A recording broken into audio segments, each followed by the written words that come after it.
I wasn't supposed to be at the reception. That's the first thing you need to understand. My daughter Emily made that clear 3 weeks before her wedding, when she sat across from me in my living room, her hands folded like she was about to fire an employee. Her fiancé David stood behind her chair, silent support or backup muscle depending on how the conversation went. "Dad, we need to talk about the guest list." I set down my coffee. "Okay." David's family is traditional. They have certain expectations about how things should look. "Look?" She glanced at David. He gave her a small nod. "They're concerned about accessibility. The venue has stairs. The ceremony space isn't really set up for wheelchairs. And with the photos..." She trailed off. I waited. "It would just be easier if you sat this one out. We'll do a private dinner afterward. Just us. Something intimate." The coffee had gone cold in my hands. "You're uninviting me to your wedding." "I'm being practical. You know how hard these things are for you. The crowds, the standing, the noise. I'm actually doing you a favor." David finally spoke. "We want everyone to be comfortable, sir." "Sir?" Like I was a stranger. I looked at my daughter, really looked at her. She had her mother's eyes, but none of her mother's warmth. When had that happened?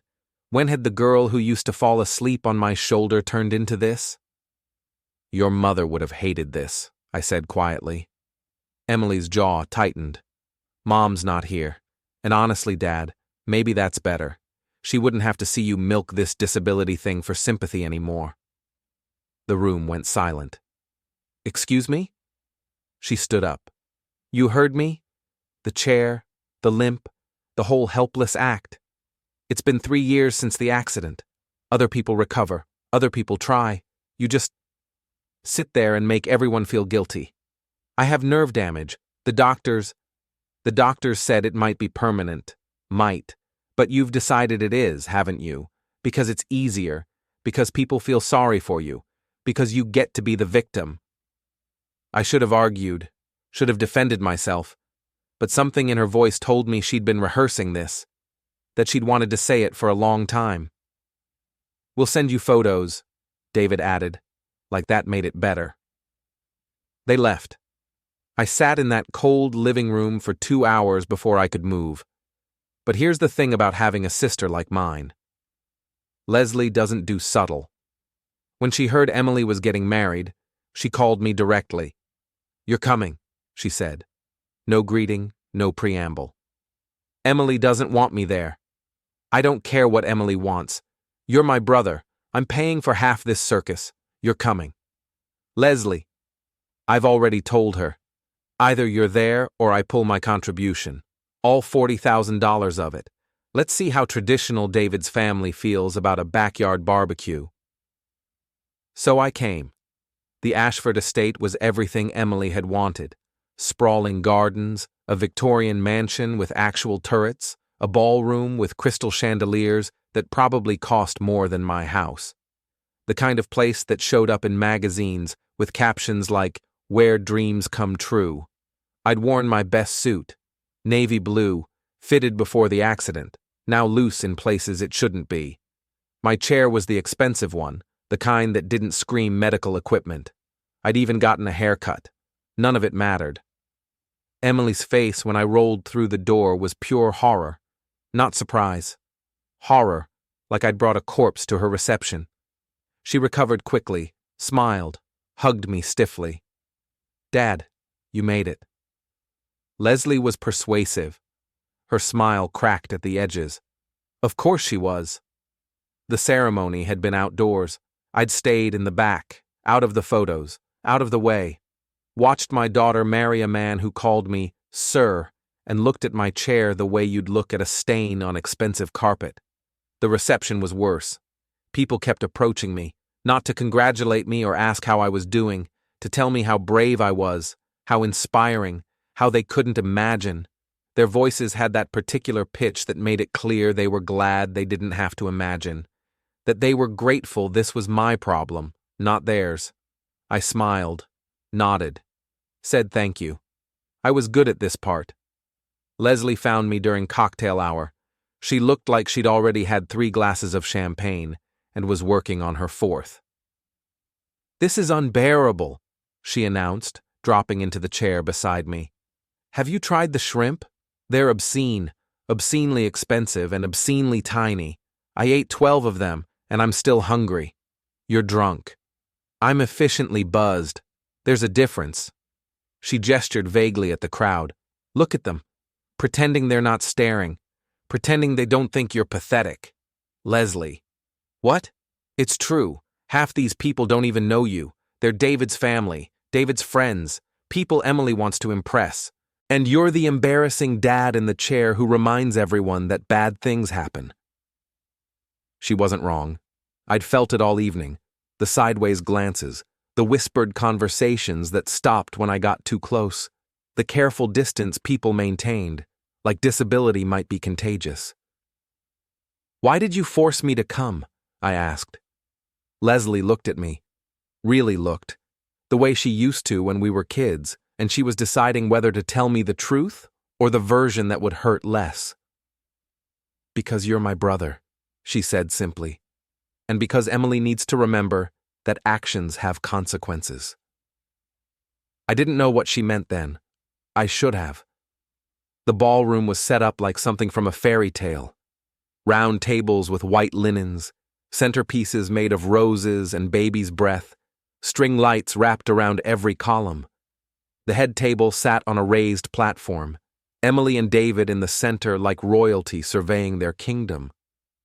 I'd been seated in the back. Table 12, far from the dance floor, far from the action.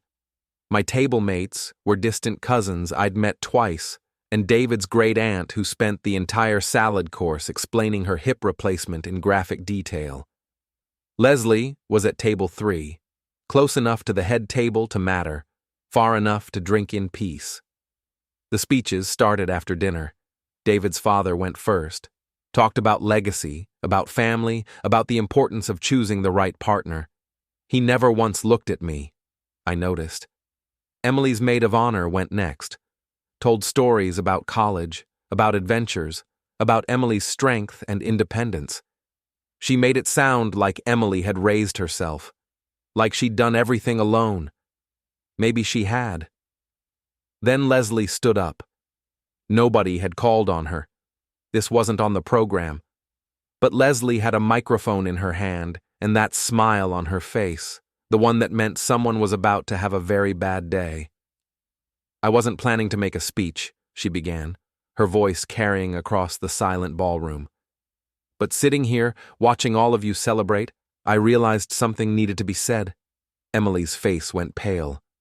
"Most of you don't know this, but I'm not just the aunt who writes checks. I'm also the sister of the father of the bride. You know, the guy in the wheelchair at table 12? The one you've been very carefully not looking at all evening?" People shifted in their seats, uncomfortable, unsure where this was going.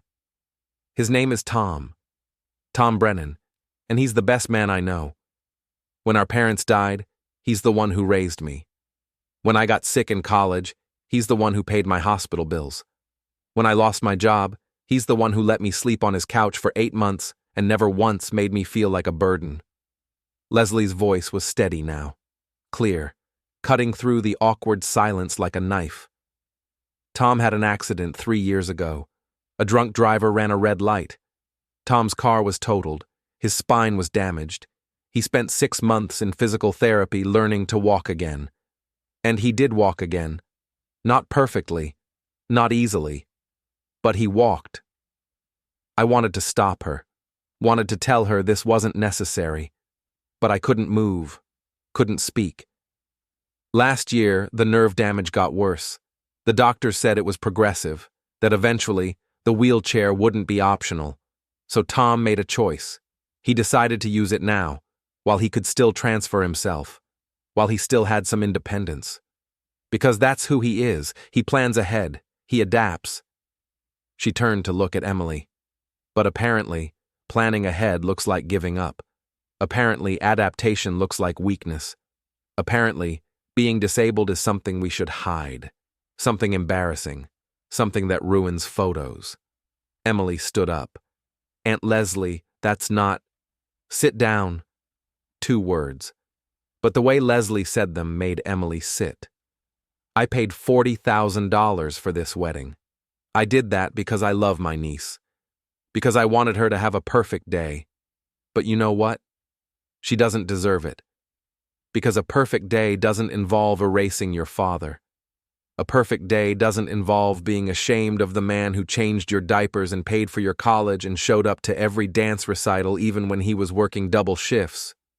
Leslie raised her glass. So here's my toast. To Emily. May you never know what it feels like to be discarded by the people you love. May you never understand what it's like to be treated like an inconvenience. And may you never have to sit at table 12 at your own child's wedding, wondering what you did wrong. She drank, set down her glass, walked out of the ballroom. The silence was deafening. Then people started whispering, not even trying to hide it anymore. I could see them looking at me, looking at Emily, trying to figure out who was right, who was wrong, who to feel sorry for. Emily's face was red.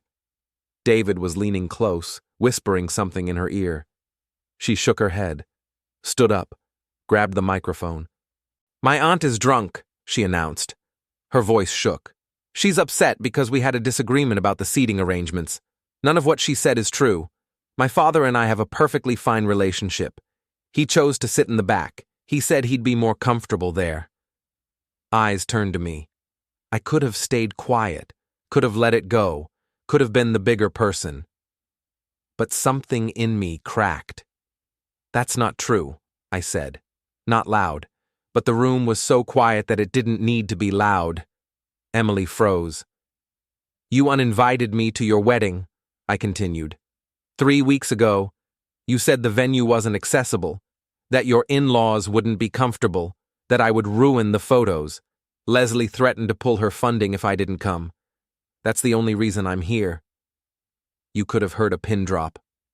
Dad, I'm not finished. You told me I was milking my disability for sympathy, that I was faking, that I should have recovered by now, that other people try harder. People were staring openly now. Phones were coming out. I could see the little red recording lights starting. Good. I love you, Emily. I always will. But your aunt is right. You don't deserve this wedding. You don't deserve any of this, because you're ashamed of me, because I embarrass you, because I'm not the father you want to show off.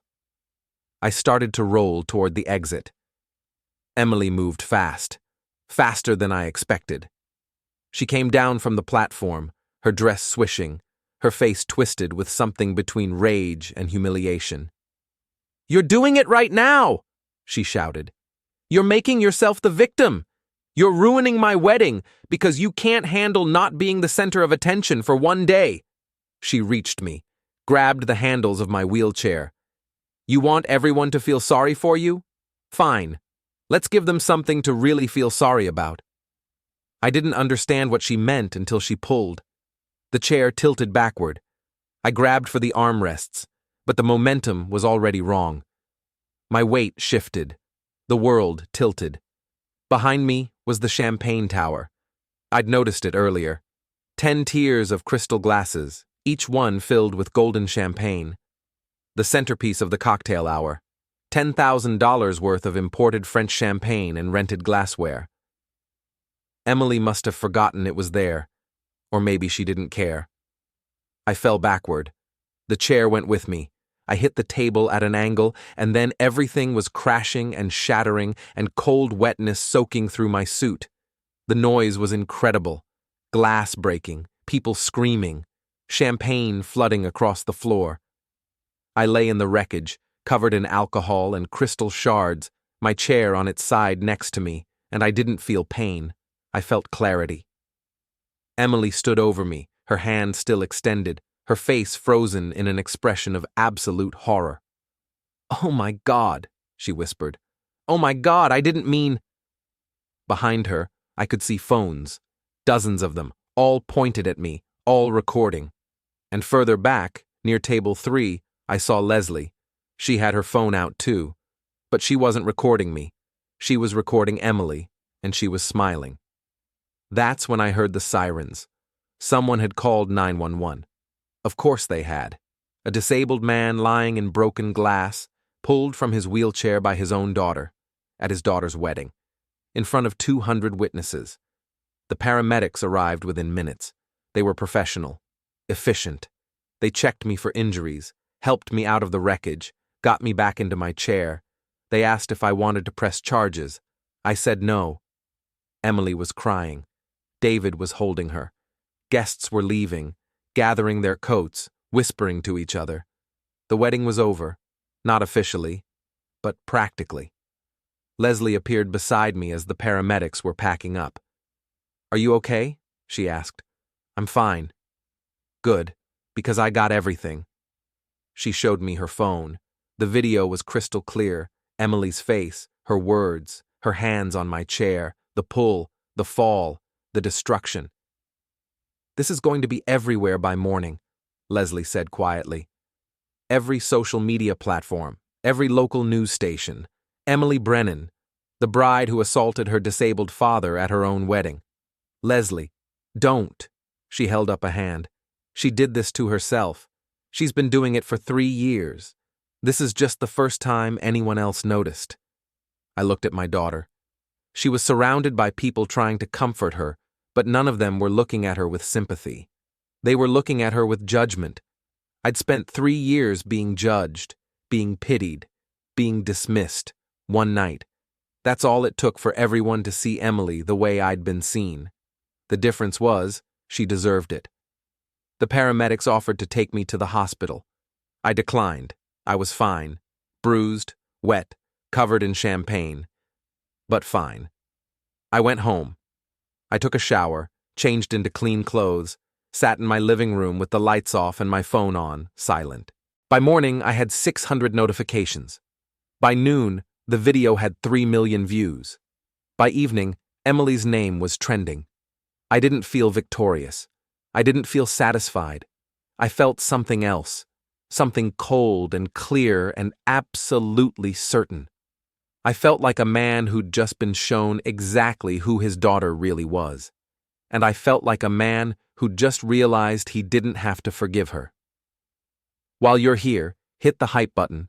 Don't forget to subscribe and support this channel with a like. And tell us below, have you ever faced something like this? The calls started at 6 in the morning. I'd been awake for hours, sitting in the dark living room, watching my phone light up over and over. Most were reporters. Some were friends I hadn't spoken to in years. A few were people I didn't know at all, strangers who'd found my number somehow and wanted to tell me how brave I was, how inspired they felt, how Emily should be ashamed. I deleted them all. At 7, my phone rang with a number I recognized. Emily. I let it go to voicemail. She called again at 7:15, 7:30, 8 o'clock. On the 5th call, I answered. "Dad." Her voice was rough. She'd been crying. "Dad, please, I need to talk to you." "So talk. Not like this. Can I come over? Please? I need to explain." "Explain what?" Silence. Then quietly, "I'm sorry." I almost laughed. Almost. "You're sorry?" "I am. I was drunk. I was stressed. I wasn't thinking. You were sober enough to give a speech. Sober enough to call Leslie a liar. Sober enough to grab my chair." I know, and I'm so sorry. Dad, please. The video is everywhere. David's family is talking about annulling the marriage. I'm losing everything." "So, am I supposed to feel sorry for you?" The question hung between us. "I'm your daughter," she said finally.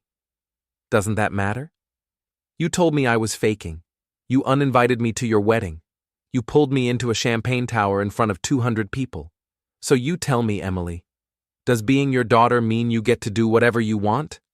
I made a mistake. You made a choice." She was crying now. Real sobs, the kind that shook her whole body. I could hear it through the phone. "What do you want me to do?" she asked. "Tell me what to do and I'll do it. I'll make a statement. I'll apologize publicly. I don't want you to do anything." "Then what?" "I want you to understand something. For 3 years, I've watched you look at me like I'm broken, like I'm less than, like I'm an embarrassment, and I took it. Because you're my daughter, because I loved you, because I thought eventually you'd remember who I was before the accident. I do remember. Let me finish. You don't get to talk yet. You lost that right when you put your hands on my chair. Now you're going to listen. She went quiet. I'm not going to press charges. I'm not going to sue you. I'm not going to demand a public apology. I'm going to do something much worse. What? I'm going to let you live with what you did. I'm going to let everyone see exactly who you are. And I'm going to move on with my life without you in it. Dad, no, please, you can't. I can. I am. Don't call me again. I hung up. The phone rang immediately. I turned it off. For the first time in 3 years, I felt calm. Leslie showed up around noon with groceries and a bottle of whiskey. You're not answering your phone, she said, pushing past me into the kitchen. I turned it off. Smart. She started unpacking bags, bread, eggs, real food, the kind I hadn't bothered buying in months. Have you eaten? Not hungry. Too bad. You're eating anyway. You look like hell. She wasn't wrong. I'd caught my reflection in the bathroom mirror this morning. 3 years of sitting had done things to me. Weight loss in the wrong places, muscle atrophy, skin that looked like it never saw sun. I talked to Emily, I said.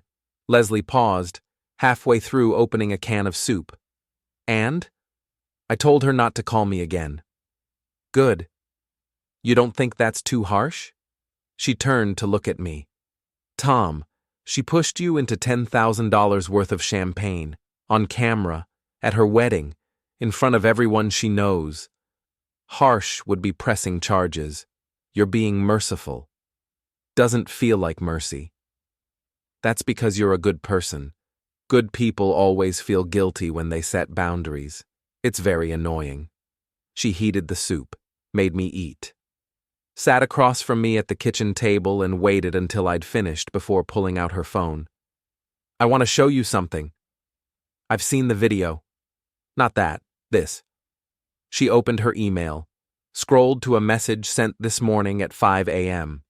The subject line read, Wedding Incident, Legal Consultation. David's family hired a lawyer, Leslie explained.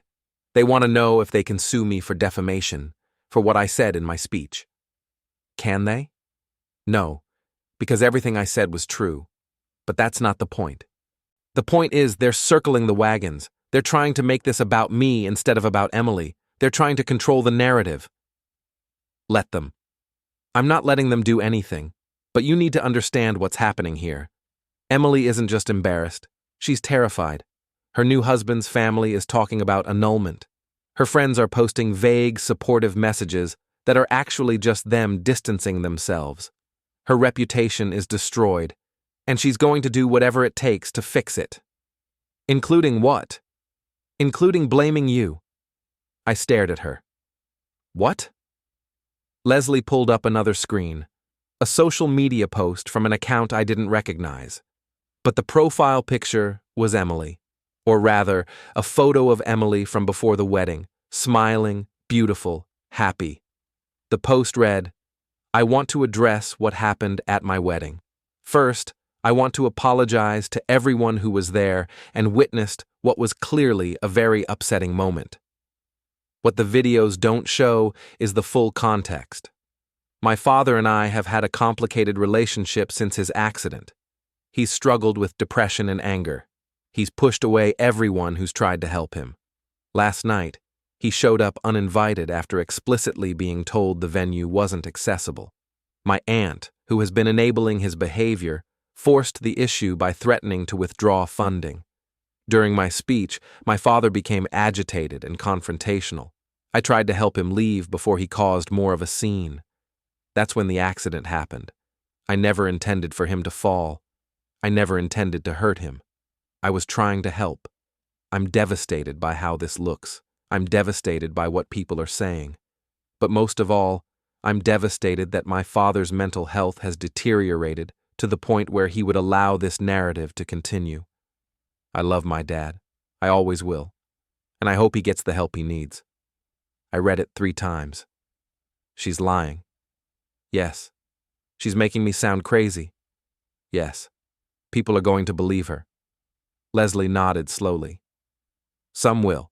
Maybe even most. She's young. She's sympathetic. She's the bride who had her wedding ruined. You're the angry disabled man who showed up to make a scene. It's an easy story to believe. But the video shows you falling. It doesn't show what led up to it. It doesn't have audio of you confronting her. It doesn't prove anything except that you fell and she was nearby. A good lawyer could spin that a dozen different ways. I felt something cold settle in my chest. So she wins. No, she doesn't win. She's just changing the battlefield. Leslie leaned forward. Tom, listen to me. Emily just made a massive tactical error. She put her version of events in writing. She made specific claims. And now, if those claims turn out to be lies, she's not just a bad daughter. She's a liar. And liars lose everything. What are you saying? I'm saying you need to decide what you want.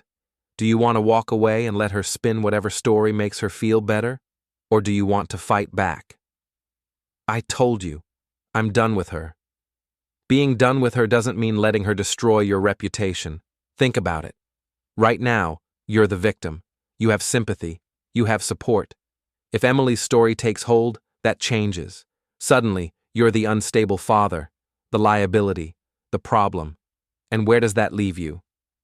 I don't care what people think. You should. Because next time you need help, next time you need accommodation, next time someone looks at you and has to decide whether to believe you or dismiss you, they're going to remember this story. Emily's story. Not yours. I sat back in my chair, thought about it. Thought about 3 years of being dismissed, 3 years of being pitied, 3 years of being treated like I was less than. What would fighting back look like? Leslie smiled, not a happy smile, a dangerous one. It starts with documentation, medical records, text messages, emails, anything that proves Emily knew about your condition, that she understood it was real, that she chose to treat you the way she did anyway. I don't have any of that. Yes, you do.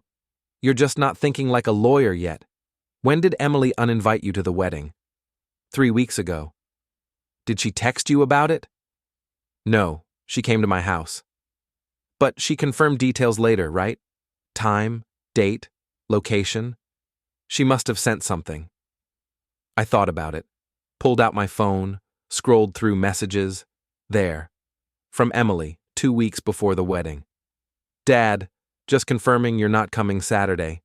David's mom is asking about final head count. Let me know if that changes. I showed Leslie. Perfect. That's evidence she uninvited you. What else? I scrolled further, found another message from a month ago. Can you send me Dr. Rashid's contact info? David's insurance company is asking about pre-existing conditions for the family plan. She asked for your doctor's information. So that means she had access to your medical records, or at least she knew who your doctor was. She could have called, could have asked about your condition, could have verified whether you were faking. She wouldn't have done that. Maybe not. But she had the option, and she chose not to take it. That's negligence at best, malice at worst. Leslie started making notes on her phone. What about the venue? You said she claimed it wasn't accessible. She did. But you got in fine, didn't you? I saw you. No problems with the ramp, no issues with the doors. The venue was completely accessible. So she lied about that too. Do you have any emails from the venue? Anything that shows they were prepared for wheelchair access? I didn't. But Leslie did. She'd been the one coordinating with the venue. She pulled up her own email and showed me a thread from 2 months ago. We're happy to confirm that the Ashford estate is fully ADA compliant. We have ramps at all entrances, accessible restrooms on every floor, and elevators to all event spaces. We regularly host guests with mobility needs, and can provide any additional accommodations required. Emily knew the venue was accessible, Leslie said quietly. She lied to you, and now she's lying to everyone else. I felt something shift inside me. Not anger, something colder. How much of this can you prove? Enough. Between my emails, your text messages, and the medical records you can request from Dr. Rashid, we can build a timeline that shows Emily knew exactly what she was doing, that she made deliberate choices, that she wasn't some stressed bride who made a mistake. She was a daughter who decided her father was an inconvenience. And then what? Then you respond, publicly, calmly, with facts. You don't attack her. You don't defend yourself. You just present the evidence and let people draw their own conclusions. She'll escalate. Let her. Every time she lies, she gives us more ammunition. Every time she changes her story, she looks less credible. All we have to do is stay consistent, stay calm, stay truthful. I looked at my sister. Really looked at her. She wasn't drunk anymore. Wasn't joking. This was the Leslie I remembered from childhood. The one who fought back when kids made fun of my stutter. The one who stood between me and our father when he came home angry. Why are you doing this? I asked. Because you're my brother. Because she hurt you. And because I'm tired of watching people get away with being cruel just because they're pretty or young or sympathetic. This is going to get ugly. It's already ugly. We're just making sure everyone sees it clearly. I thought about Emily's post, about the lies she'd written so casually, about the way she'd twisted everything to make herself the victim. Okay, I said. Let's fight back. Leslie grinned. Good, because I already started drafting your response. The fundraiser was Patricia's idea. She wanted to raise money for accessibility modifications in the community. Ramps, automatic doors, better signage, all the small things that made a huge difference but never got funding. We booked a local restaurant, sent out invitations, got sponsors. 200 people RSVP'd. I didn't expect Emily to come, but she did. She showed up early, dressed carefully, looking nervous. David was with her. They approached me together. Dad, we wanted to talk to you before everyone else got here. Okay. Emily took a breath. David and I are trying again. We're taking it slow. We're in couples therapy. We're working on communication and honesty and all the things we should have done before. And we wanted you to know. Not because we need your approval, but because you deserve to know what's happening in my life. If you want to know. I want to know. Relief flooded her face. Okay, good. And I want you to know that I'm still going to meetings. I'm still working on myself. Being with David doesn't change that. I'm not using him as a replacement for doing the work. Good. And... She hesitated. I've been talking to my therapist about what happened, about what I did, and she suggested I might want to make amends. Real amends. Not just apologies. Actually trying to repair the damage, if you're open to that. What would that look like? I don't know yet, but I want to figure it out. With you. If you'll let me. I looked at her. Looked at David. Looked at these two people who'd been part of my worst day and were now trying to be part of something better. We can talk about it. After tonight. After the fundraiser. But Emily, you need to understand something. Amends aren't about making you feel better. They're about acknowledging harm and taking responsibility. And that means you might have to do things that are uncomfortable, that expose you, that require vulnerability. I know. Do you? Because so far everything you've done has been private. You've sat in meetings, you've gone to therapy, you've worked on yourself behind closed doors. But the harm you did was public. It was recorded. It's still out there. And real amends might mean facing that publicly. She went pale. What are you saying? I'm saying if you want to repair this, you might have to tell the truth publicly. You might have to admit what you did. On the record. Where people can see it. Dad, I can't. My career is already destroyed. If I admit to lying, if I confirm everything people already think, I'll never recover. then you haven't actually learned anything. You're still prioritizing your reputation over honesty. You're still more worried about how you look than about making things right. That's not fair. It's completely fair. You lied about me on national television. You called me delusional. You destroyed my reputation without thinking twice. And now I'm asking you to be honest, and you're worried about your career? Do you see the problem? David put a hand on Emily's shoulder. He's right. Emily turned to him. You're supposed to be on my side. I am on your side. That's why I'm telling you he's right. You can't heal this if you're not willing to be honest, and you can't ask him to trust you if you're still hiding. She looked between us, then quietly. I need to think about it. Okay, think about it, but don't take too long, because every day you wait is another day you're choosing yourself over making things right. She nodded, walked away. David stayed for a moment. That was harsh. She needed harsh. Gentle hasn't worked. You're not wrong, but go easy on her. She's trying. Trying isn't enough. Results matter. He left to follow Emily. Leslie appeared at my side. You're pushing her. I'm holding her accountable. Same thing, in this case. Be careful. Push too hard and she'll break. Maybe she needs to break. Maybe that's the only way she learns. Or maybe it's the only way you get revenge without admitting that's what this is. I looked at her sharply. What's that supposed to mean? It means you're still angry, and you have every right to be. But don't pretend this is about teaching Emily a lesson when really it's about making her hurt the way you hurt. That's revenge, not rehabilitation. And what if it's both? Then be honest about it, with yourself and with her. But don't dress up revenge in therapeutic language and call it amends. She walked away before I could respond. The fundraiser started. People arrived, mingled, ate, donated. I gave a speech about the importance of accessibility, about how small changes could make huge differences, about how everyone deserved to move through the world with dignity. People applauded. Cameras flashed. It should have felt good. It felt hollow. Because Leslie was right. I was pushing Emily toward public confession, not because it was the right thing to do, but because I wanted her to feel what I felt. I wanted her to know what it was like to be exposed, judged, diminished. I wanted revenge. And I'd been lying to myself about it. The realization sat heavy in my chest.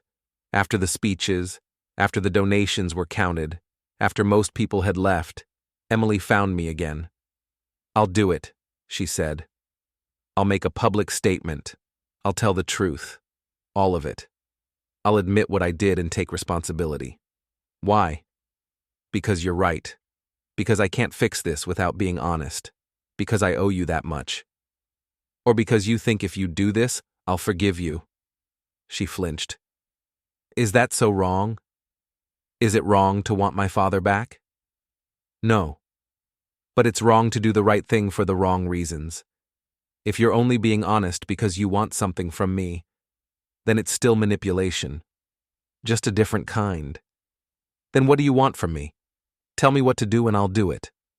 I want you to do the right thing because it's right, not because it benefits you, not because it gets you what you want, just because it's the right thing to do.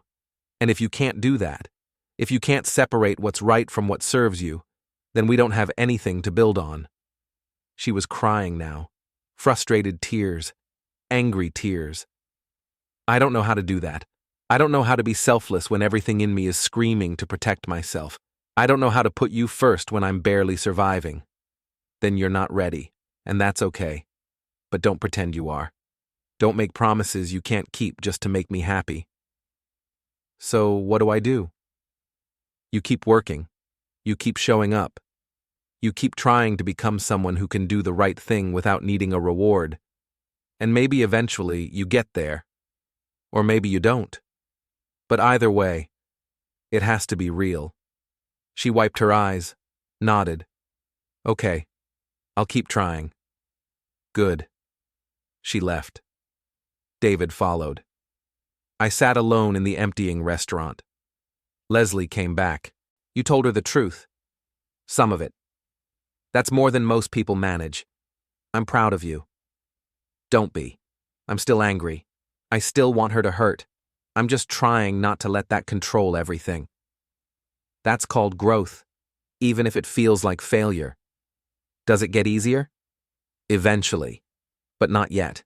You're still in the messy part, where everything hurts and nothing makes sense. But you'll get through it. I know you will. How do you know?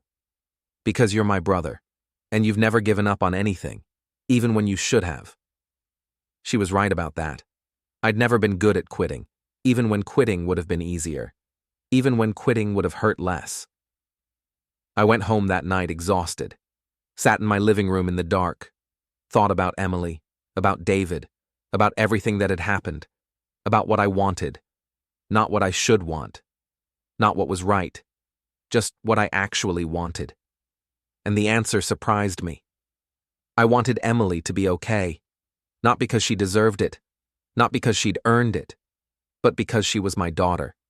And somewhere under all the anger and hurt and betrayal, I still loved her. I didn't want to, but I did. And that was the hardest truth of all. Emily made her public statement 3 weeks later. She didn't tell me she was going to do it, didn't ask for my approval, just did it. Posted a video to a new social media account, 10 minutes long, no editing, no script, just her, sitting in what looked like her apartment, telling the truth. My name is Emily Brennan. You probably know me as the woman who assaulted her disabled father at her wedding, and I'm here to tell you that everything you think about that situation is true. I did pull his wheelchair. I did lie about it afterward. I did try to destroy his reputation to save my own. And I'm here to take responsibility for that. She explained everything. The uninvitation, the lies about accessibility, the moment at the wedding when she grabbed the chair out of anger, not concern, the interviews afterward where she doubled down on lies because she was scared.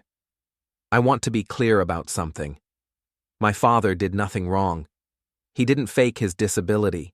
He didn't manipulate anyone. He didn't deserve what I did to him. I hurt him because I was ashamed, because I saw his disability as a reflection of my failure as a daughter, because I couldn't handle being associated with someone who reminded people that bad things happen. And that's on me. Not him. Me. She talked about the support group, about the things she'd learned, about the work she was still doing. I don't expect forgiveness. I don't expect people to forget what I did. I'm not trying to rehabilitate my image or make myself the victim. I'm just trying to be honest, finally. And if that honesty destroys what's left of my reputation, then I deserve that. Because my father's reputation was destroyed for telling the truth. And the least I can do is tell the truth too. The video ended. Within an hour, it had 1 million views. Within a day, it was on every major news outlet. The response was mixed. Some people praised Emily's honesty, called it brave, called it the start of real accountability. Others were skeptical, said it was too little, too late, said she was only being honest now because she had nothing left to lose. Both were probably right. Leslie called me after she saw it. Did you know she was going to do this? No. What do you think? I think she did what I asked. She told the truth publicly. She took responsibility. She didn't make excuses. But I don't know if it changes anything. Between us. For us. That's fair. Forgiveness isn't transactional. She can do everything right and you still don't owe her anything. Then why does it feel like I do? Because you're a good person. And good people feel guilty for having boundaries. But you're allowed to protect yourself, Tom. Even from her. Especially from her.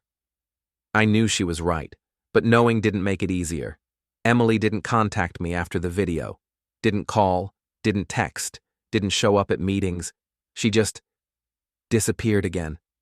For 2 weeks, I heard nothing. Then Patricia called. Emily's in the hospital. My heart stopped. What happened? Panic attack, bad one. David found her unresponsive and called an ambulance. They're keeping her for observation. She's okay, physically, but mentally, she's not doing great. Did she ask for me? No, but David did. He thought you should know. I sat with that information. Emily was in the hospital. Emily was breaking. Emily needed help. And I had a choice. I could stay away, could let her deal with the consequences of her choices without me, could maintain my boundaries, or I could show up. Not because she deserved it, but because I was her father. I went to the hospital. Took me an hour to get there. Another 20 minutes to find the right floor. Another 5 to convince the nurse to let me in. Emily was in a private room, sitting up in bed, looking small and fragile and very young. She saw me and started crying. Dad, you came. Of course I came. I didn't think you would. I didn't think you'd want to. I didn't want to, but I'm here anyway. That's what love is, showing up even when you don't want to. She cried harder. I rolled closer, took her hand, let her cry. When she finally calmed down, she said, I'm sorry. For everything. For all of it. I know I keep saying that. I know it's not enough. But I don't know what else to say. You don't have to say anything. You just have to keep trying. I don't know if I can. I don't know if I'm strong enough. You are. You're stronger than you think. You're just learning how to use that strength for good instead of for self-protection. And that's hard, but you'll figure it out. How do you know? Because you're my daughter, and I know my daughter. She's stubborn, she's smart, she's capable of incredible things when she stops being afraid. I'm always afraid. Then learn to be afraid and brave at the same time. That's what courage is, not the absence of fear, just the decision to move forward anyway. She held my hand tighter. I want to be better, Dad. I want to be the person you raised me to be. Then be her. It's not too late. It's never too late. We sat there for a long time, not talking, just existing in the same space, and for the first time in 3 years, it didn't hurt. It felt like coming home. David showed up an hour later. He looked exhausted, grateful, relieved. Thank you for coming. She's my daughter. Where else would I be? I wasn't sure, after everything. Neither was I. But here we are. He sat down. She's going to be okay. The doctors think it was just stress, everything coming to a head, the video, the response, the guilt. It all just hit her at once. Is she getting help? Real help? Yeah. They're setting her up with an intensive outpatient program, therapy 3 times a week, group support, the works. Good. She needs that. We both do. I'm starting therapy too, dealing with my own stuff, figuring out why I enabled her, why I didn't stand up when I should have, why I was so afraid of conflict that I let everything fall apart. That's good. You both need to do that work, separately and together. We will, I promise. I believed him, not because I trusted him completely, but because I wanted to, and sometimes that was enough. I left the hospital that night feeling different, not healed, not whole, but lighter, like I'd been carrying something heavy for 3 years and finally set it down. Leslie was waiting at my house when I got home. How is she? Scared, broken, trying. And you? The same. She smiled. Good. That's honest. I like honest. I'm going to forgive her, I said. Not today, not tomorrow, but eventually. I'm going to let this go. Are you sure? No. But I'm tired of being angry. I'm tired of hurting. I'm tired of letting what she did define who I am. I want to move forward. And I can't do that if I'm holding on to this. That's very mature of you. Don't sound so surprised. She laughed. I'm not surprised, just proud. You've come a long way, Tom. From the guy who couldn't get out of bed 3 years ago to the guy who's running support groups and setting boundaries and showing up for his daughter even when she doesn't deserve it. That's growth. Real growth. Doesn't feel like growth. Feels like survival. Sometimes they're the same thing. She was right. Sometimes survival was growth. Sometimes just getting through the day was an accomplishment. Sometimes showing up was enough, and I was learning to be okay with that.